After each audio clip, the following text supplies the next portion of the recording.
Muito pouca gente sabe, mas depois que duas pessoas se casam, é possível que haja alteração do regime de bens. Ou seja, é possível que duas pessoas se casem por meio do regime da comunhão parcial de bens e depois mudem de ideia e peçam, providenciem a mudança para o regime da comunhão universal de bens ou para a separação de bens, por exemplo.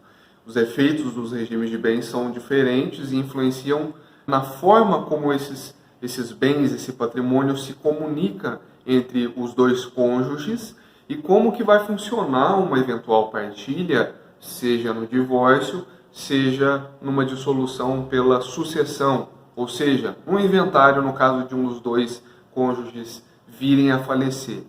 Como que isso funciona?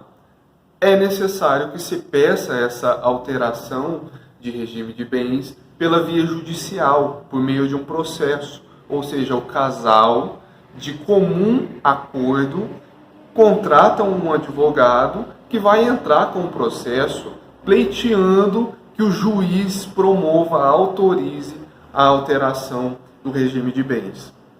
Uma vez isso acontecendo, o registro do novo regime de bens na certidão de casamento e passa-se a vigorar os efeitos do novo regime escolhido.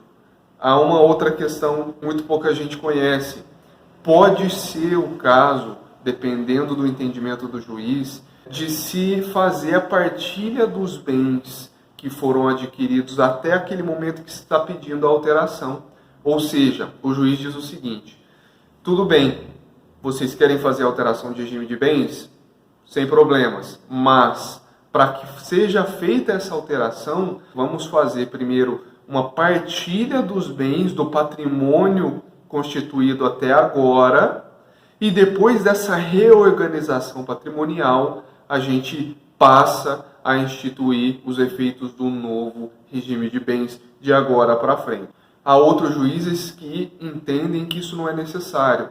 Eles entendem que se o casal está de acordo em instituir aquele novo regime e se houver manifestação expressa nesse sentido no pedido de alteração feito pelo casal por meio do advogado, os efeitos do novo regime escolhido passam a viger como se fosse desde o casamento.